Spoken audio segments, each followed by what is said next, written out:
নমস্কার, আমি Sabyasachi Naskar. Naskar academy YouTube চ্যানেলে আপনাদের প্রত্যেককেই স্বাগতম জানাই। তো পূর্ববর্তী ইউটিউব ভিডিওতে আমি 2021 সালে ইউজি হিস্ট্রি অনার্সে যারা অ্যাডমিশান নিয়েছেন তাদের কোন কোন বই পঠন করতে হবে অর্থাৎ সামগ্রিক সিলেবাস নিয়ে আমি আলোচনা করেছি। কেউ ভিডিওটি যদি না দেখে থাকেন তাহলে অবশ্যই করে ডেসক্রিপশান বক্সে ভিজিট করুন এবং সেখানে লিঙ্ক দেওয়া আছে, লিঙ্ক অনুসরণ করে ভিডিওটা অবশ্যই দেখে নিতে পারবেন। তো আজ আমি আলোচনা করব ইউজি হিস্ট্রি অনার্সের ফার্স্ট সেমিস্টারের ইতিহাস সিলেবাস নিয়ে।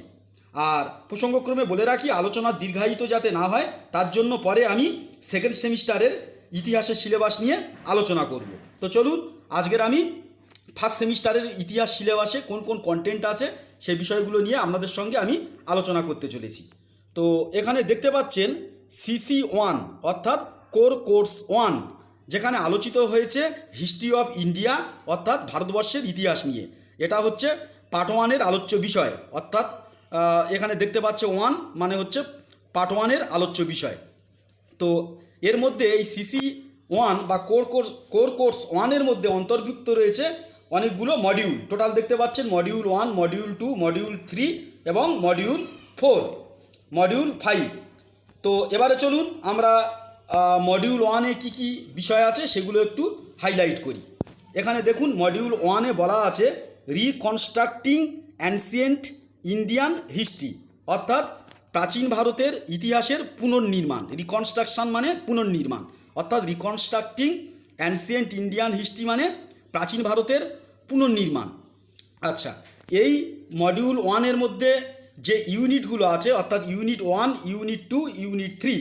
ইউনিট 1-এ কী বলতে চাচ্ছে দেখুন, আর্লি ইন্ডিয়ান নোশানস অফ হিস্ট্রি, অর্থাৎ ইতিহাসে প্রাক ভারতের ধারণা। নোশান মানে হচ্ছে ধারণা, আর্লি ইন্ডিয়া মানে হচ্ছে প্রাক ভারতবর্ষ, অর্থাৎ প্রাক ভারতবর্ষের ধারণা অফ হিস্ট্রি, অর্থাৎ ইতিহাসে প্রাক ভারতের ধারণা। আচ্ছা, এটা ইউনিট 1-এর আলোচ্য বিষয়।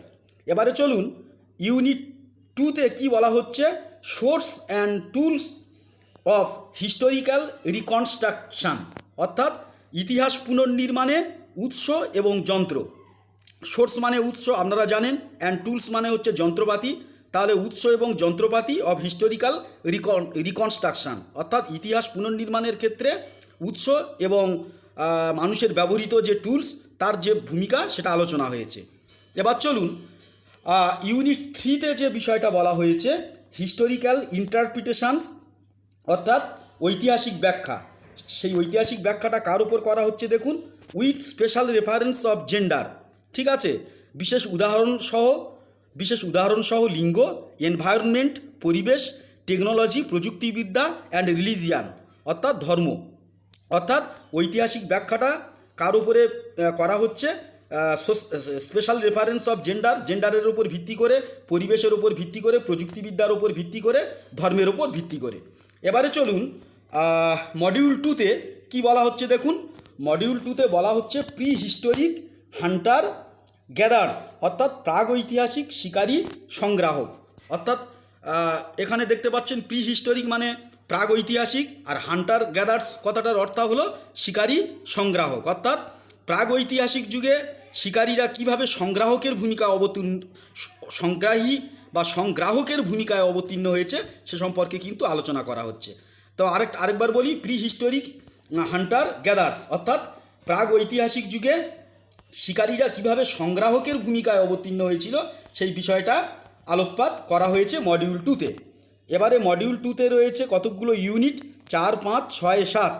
এখানে ইউনিট 4-এ যে জিনিসটা বলা হচ্ছে প্যালিওলিথিক কালচারস, অর্থাৎ এখানে বলা হচ্ছে প্রস্তরযুগীয় সংস্কৃতি, ঠিক আছে। প্যালিওলিথিক মানে হচ্ছে প্রস্তরযুগীয়, কালচার মানে সংস্কৃতি, অর্থাৎ প্রস্তরযুগীয় সংস্কৃতি। সিকুয়েন্স অ্যান্ড ডিস্ট্রিবিউশনস, অর্থাৎ প্রস্তরযুগীয় সংস্কৃতির ধারাবাহিক বিবরণী, হ্যাঁ, ঠিক আছে। এটা হলো এই বিষয়টা এখানে আলোচ্য বিষয়। এবার ইউনিট 5-এ বলা হচ্ছে স্টোন ইন্ডাস্ট্রিজ, অর্থাৎ প্রস্তরযুগীয় সভ্যতা, এই প্রস্তরযুগীয় শিল্প। স্টোন ইন্ডাস্ট্রিজ কথাটার অর্থ হলো প্রস্তরযুগীয় হচ্ছে শিল্প অ্যান্ড আদার টেকনোলজি এবং অন্য প্রযুক্তিবিদ্যা ডেভেলপমেন্ট মানে অন্য প্রযুক্তিবিদ্যার অগ্রগতি। এখানে এক কথায় বলতে গেলে বোঝায় যে হচ্ছে প্রস্তরযুগীয় সভ্যতা, সেই প্রস্তরযুগীয় সভ্যতার যে প্রযুক্তিবিদ্যার যে অগ্রগতি সেই বিষয়টা আলোকপাত করা হয়েছে এবং কিভাবে শিল্পের বিকাশ ঘটেছিল সেটা হচ্ছে আলোচনা করা হয়েছে। আচ্ছা, ইউনিট 6 অর্থাৎ ইউনিট 6-এ কি আলোচনা করা হয়েছে? মেসোলিথিক কালচার অর্থাৎ মধ্যপ্রস্তরযুগীয় সংস্কৃতি। এখানে মধ্যপ্রস্তরযুগীয় সংস্কৃতিতে কি আলোচনা করা হচ্ছে? রিজিওনাল, আঞ্চলিক অ্যান্ড ক্রোনোলজিক্যাল ডিস্ট্রিবিউশন, আঞ্চলিক এবং কালানুক্রমিক বন্টন। অর্থাৎ মধ্যপ্রস্তরযুগীয় সংস্কৃতিতে আঞ্চলিক এবং কালানুক্রমিক বন্টন, এটা ইউনিট 6-এ আলোচ্য বিষয়। এবার চলুন ইউনিট 7-এ কি বলা হচ্ছে? নিউ ডেভেলপমেন্ট ইন টেকনোলজি, অর্থাৎ নতুন অগ্রগতি বা নব অগ্রগতি ইন টেকনোলজি, প্রযুক্তিবিদ্যার ক্ষেত্রে নব অগ্রগতি, অ্যান্ড ইকোনমি, অর্থনীতি, অ্যান্ড রক, প্রস্তর, এবং হচ্ছে আর্ট অর্থাৎ শিল্প বা কলা। ঠিক আছে, তাহলে ইউনিট 7-এর আলোচ্য বিষয় হলো এই। এবার চলুন মডিউল 3-তে। এখানে মডিউল 3-তে কি আলোচনা করা হয়েছে? The advent of food production. ঠিক আছে, এখানে হচ্ছে খাদ্য প্রস্তুতকরণের বিষয় রয়েছে। ইউনিট 4-এ আপনারা দেখতে, ইউনিট মডিউল 3-তে অন্তর্গত ইউনিট 8-এ যে আলোচ্য বিষয় আছে সেখানে আলোচনা করা হয়েছে যা দ্য নিওলিথিক এজ অর্থাৎ নব্যপ্রস্তর যুগ, and the beginning of food production অর্থাৎ নব্যপ্রস্তর যুগ এবং নব্যপ্রস্তর যুগে কিভাবে হচ্ছে খাদ্য উৎপাদন শুরু হয়েছে সে বিষয়ে হাইলাইট করা হয়েছে। এবার চলুন ইউনিট 9-এ যে বিষয়টা আলোচনা করা হয়েছে, understanding the regional and the chronological distributions of the neolithic and the chalcolithic culture. ঠিক আছে, অর্থাৎ নব্যপ্রস্তর ও তাম্রযুগীয় সভ্যতার আঞ্চলিক এবং কালানুক্রমিক বন্টন এখানে আলোচনা করা হয়েছে। আচ্ছা, এবারে ইউনিট 10-এ যে বিষয়টা আলোচনা করা হয়েছে, subsistence and pattern of exchange, অর্থাৎ সাবসিস্টেন্স কথাটার অর্থ হলো জীবিকা, অ্যান্ড প্যাটার্ন অফ এক্সচেঞ্জ অর্থাৎ বিনিময়ের পদ্ধতি। অর্থাৎ ইউনিট 10-এ আলোচনা করা হয়েছে জীবিকা এবং বিনিময়ের পদ্ধতি সম্পর্কে।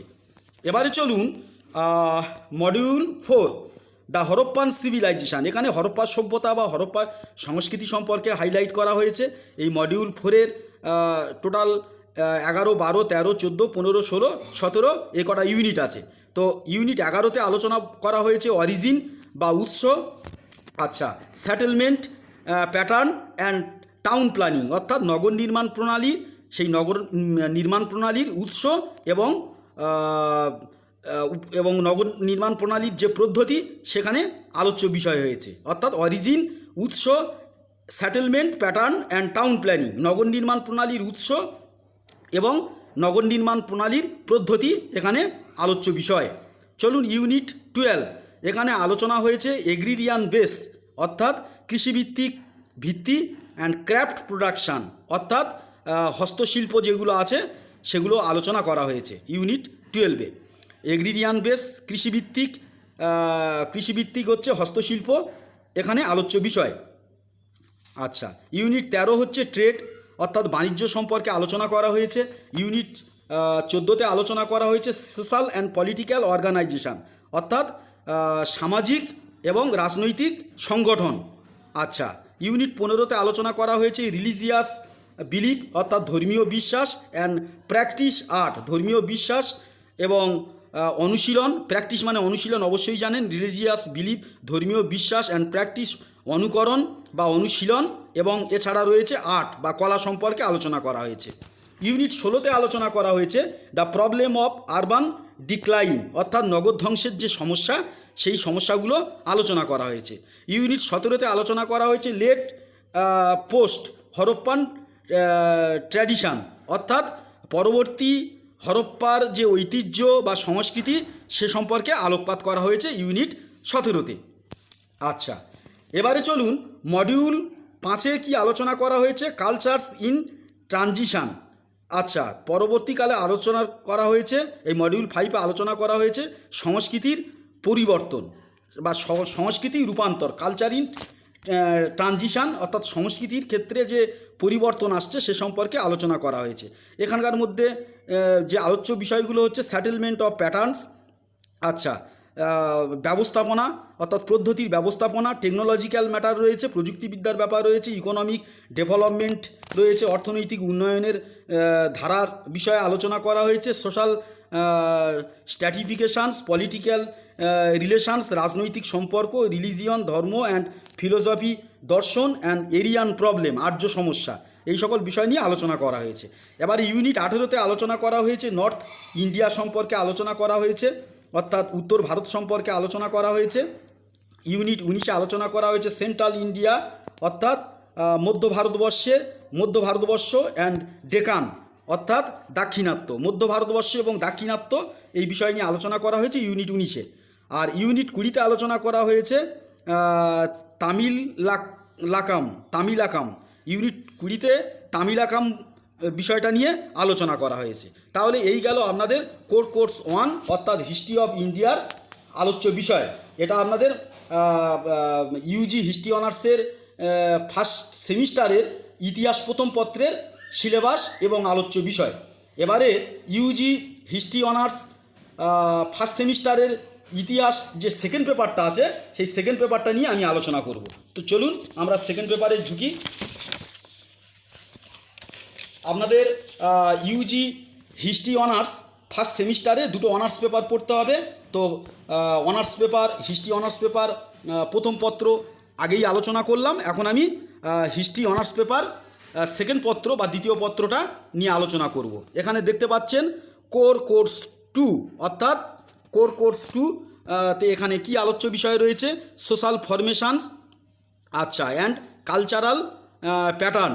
এখানে হচ্ছে সামাজিক সংগঠন ও সাংস্কৃতিক ধরন প্রাচীন বিশ্বের, অর্থাৎ প্রাচীন বিশ্বের সামাজিক সংগঠন কেমন ছিল এবং সাংস্কৃতিক ধরন কেমন ছিল সে সম্পর্কে আলোচনা করা হয়েছে। তো এখানে এই যে সেকেন্ড যে পেপার ইতিহাস অনার্সের সেকেন্ড পেপার যেটা আছে সেখানে আপনারা অনেকগুলো মডিউল পাবেন। Module 1, module 2, module 3, module 4, module 5, module 6, তাহলে 6টা মডিউল পাচ্ছেন। এবারে চলুন আমরা মডিউল 1-এর আলোচ্য বিষয় নিয়ে আমরা একটু দেখি। তো মডিউল 1-এ আছে ইভলিউশন অফ হিউম্যান কাইন্ড অর্থাৎ বিবর্তনের যে ধারণাগুলো আছে সেগুলো নিয়ে আলোচনা হবে। আচ্ছা, ইউনিট 1-এ কী বলা হচ্ছে?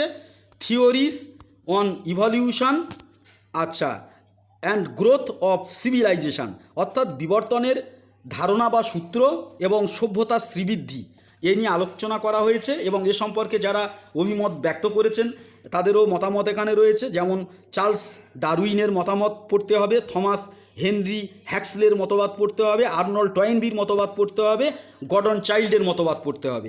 তাহলে এই গেল মূল বিষয় দ্বিতীয় ইউনিটের ইউনিট 1-এর আলোচ্য বিষয়। এবার চলুন unit 2 growth of archaeological studies অর্থাৎ প্রত্নবিদ্যার অগ্রগতি যে আছে, প্রত্নবিদ্যার অগ্রগতির বিষয়টা নিয়ে আলোচনা রয়েছে ইউনিট 2-তে। ইউনিট 3-তে আলোচ্য বিষয় রয়েছে evolution of human bodies and mind from app two modern man অর্থাৎ মানব দেহ মনের বিবর্তন। মানব দেহ মনের বিবর্তন কীভাবে এসছে সেটা জানতে হলে একেবারে প্রাক মুহূর্তে অ্যাপ মানুষ থেকে আধুনিক মানুষ পর্যন্ত সেই বিবর্তনের ধারাকে আমাদের অবজার্ভ বা প্রত্যক্ষ করতে হবে। এবারে চলুন ইউনিট 4-এ যে আলোচ্য বিষয় রয়েছে প্যালিওলিথিক কালচার অর্থাৎ প্রস্তরযুগীয় সংস্কৃতি। ইউনিট 5-এ আলোচ্য বিষয় রয়েছে মেসোলিথিক কালচার অর্থাৎ মধ্যপ্রস্তরযুগীয় সভ্যতা।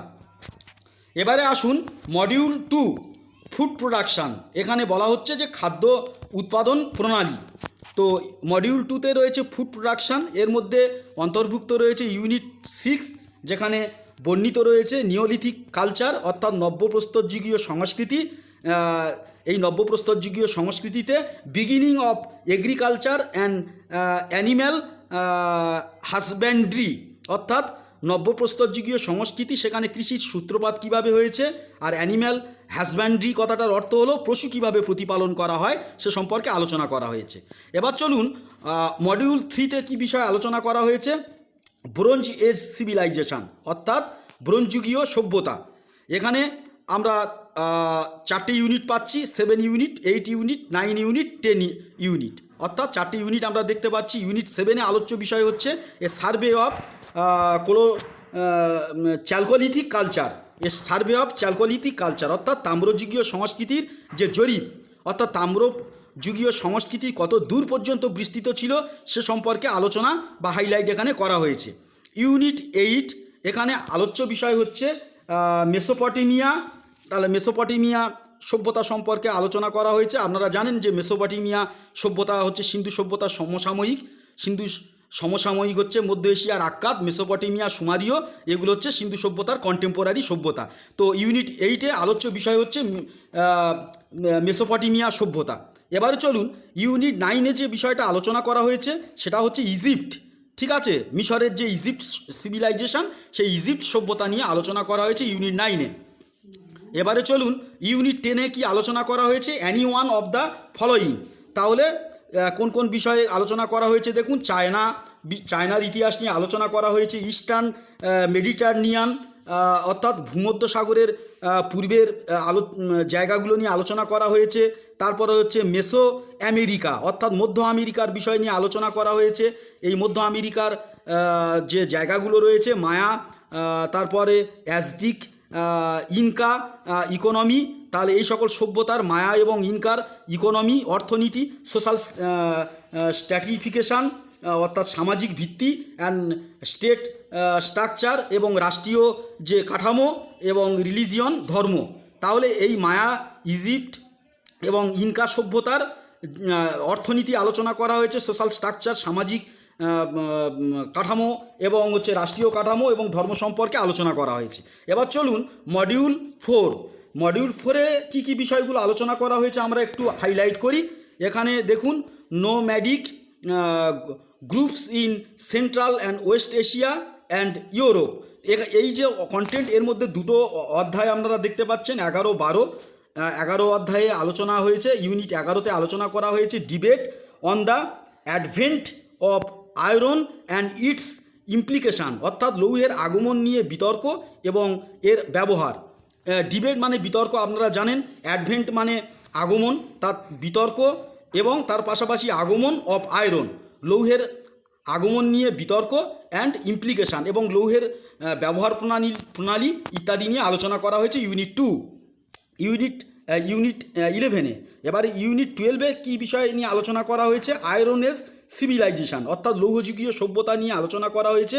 আর এই লৌহযুগীয় সভ্যতার মধ্যে রয়েছে হিট্টাইট বলে একটা সভ্যতা, এছাড়া রয়েছে এদুরুস্ক্যান বলে আরেকটি সভ্যতা। তাহলে এই গেল ইউনিট 12-এর আলোচ্য বিষয়। এবারে চলুন মডিউল 5-এ টোটাল দুটো কন্টেন্ট আছে, ইউনিট 13, ইউনিট 14। ইউনিট 13-তে বর্ণিত রয়েছে এগ্রিরিয়ান ইকোনমি, অর্থাৎ কৃষিভিত্তিক অর্থনীতির বিবরণ এখানে আমরা পাচ্ছি। ইউনিট 14-তে আমরা পাচ্ছি আরবানাইজেশন অ্যান্ড ট্রেড, নগরায়ন ও বাণিজ্য। ঠিক আছে, তাহলে এই গেল আলোচ্য বিষয়। এবার চলুন মডিউল 6-এ কী বলা হচ্ছে। মডিউল 6-এ রয়েছে পলিস ইন দ্য অ্যানসিয়েন্ট গ্রিক, অর্থাৎ এখানে গ্রিসের ইতিহাস বর্ণিত হয়েছে। গ্রিসের বিশেষ করে এথেন্স, স্পার্টা, হেলেনীয় যুগের সংস্কৃতি অর্থাৎ সামগ্রিক গ্রিক সম্পর্কে এখানে আমরা কন্টেন্ট পাচ্ছি। এখানে ইউনিট 15-তে দেখুন এথেন্স, গ্রিসের একটি গুরুত্বপূর্ণ নগরী, এথেন্স নগরীর পরিচয় আমরা পাচ্ছি। ঠিক আছে, ইউনিট 16-তে স্পার্টা, গ্রিসের একটি গণরাজ্য বা অঙ্গরাজ্য হিসাবে বা যোদ্ধা রাষ্ট্র হিসাবে আমরা স্পার্টার পরিচয় পাই। এখানে এই স্পার্টাটা হচ্ছে যোদ্ধাদের জায়গা হিসাবে অভিহিত করা হয়। তাহলে এথেন্স স্পার্টার ইতিহাস পাচ্ছি আমরা। ইউনিট 17-তে পাচ্ছি ওয়ার্স ইন হেলেনিক ওয়ার্ল্ড, অর্থাৎ হেলেনিক ওয়ার্ল্ডের যুদ্ধ এই সম্পর্কে বর্ণিত রয়েছে। গ্রিক পার্সিয়ান ওয়ার সম্পর্কে বর্ণিত রয়েছে। পেলোপনিসীয় যুদ্ধ সম্পর্কে এখানে বর্ণনা করা হয়েছে। আচ্ছা, ইউনিট 18-তে Hellenic literature and philosophy, Hellenic ভাষা বা হেলেনিক সাহিত্যচর্চা অ্যান্ড ফিলোসফি, হেলেনিক সাহিত্যচর্চা এবং হেলেনিক দর্শন সম্পর্কে আলোচনা করা হয়েছে। আচ্ছা, চলুন ইউনিট 19-এ এখানে আলোচ্য বিষয় হচ্ছে গ্রিক স্পোর্টস, অর্থাৎ গ্রিসের হচ্ছে খেলাধুলা। আপনারা জানেন যে অলিম্পিক গেমটা কিন্তু সর্বপ্রথম হচ্ছে গ্রিসের এথেন্সে হচ্ছে অনুষ্ঠিত হয়েছিল অলিম্পিক। তো সেই অলিম্পিক স্পোর্টস নিয়ে ইউনিট 19-এ আলোচনা করা হয়েছে। আর আপনাদের প্রসঙ্গক্রমে বলে রাখি, পেলোঙ্গনেসাসের অন্তর্গত এলিসের রাজধানী অলিম্পিয়া নগরী এই অলিম্পিয়া নগরীতে খ্রিস্টপূর্ব 776 অব্দে সর্বপ্রথম কিন্তু অলিম্পিক গেমের আসর বসে। আর এই গ্রীসে আরও অনেকগুলো গেম আছে, অলিম্পিক গেম ছাড়াও স্টেনিয়াম গেম, পাইথিয়ান গেম, নেমিয়ান গেম, এইরকম আরও 3-4টি হচ্ছে খেলার পরিচয় আমরা পাই। তবে অলিম্পিক গেমটা হচ্ছে গ্রীসের সর্বোত্তম এবং সর্বোৎকৃষ্ট গেম। তো চলুন, ইউনিট 20তে যে আলোচ্য বিষয় রয়েছে রাইস অফ ম্যাসিডন, অর্থাৎ ম্যাসিডনের উত্থান অ্যান্ড হেলেনিস্টিক কালচার এবং হেলেনীয় সংস্কৃতি সম্পর্কে আলোচনা করা হয়েছে। তাহলে এই গেল আপনাদের ইউজি হিস্ট্রি অনার্সের ফার্স্ট সেমিস্টারের ইতিহাসের সিলেবাস। আপনাদের দুটো পেপার পড়তে হবে ইতিহাসের। তো এই দুটো পেপারের পুঙ্খানুপুঙ্খ সিলেবাস ইংরাজিতে দেওয়া আছে, আমি বহু কষ্ট করে আপনাদেরকে বাংলায় অনুবাদ করে দিয়েছি। তো আগামী দিনে আপনারা যাতে আমার ইউটিউব চ্যানেল থেকে হেল্প পেতে পারেন এবং ইতিহাস সংক্রান্ত আলোচনায় পার্টিসিপেট করতে পারেন, তাহলে আপনারা অবশ্যই করে চ্যানেলটা সাবস্ক্রাইব করে রাখবেন, পাশে থাকা বেল আইকনটি ক্লিক করে দিয়ে অল নোটিফিকেশান অন করে দেবেন। নমস্কার।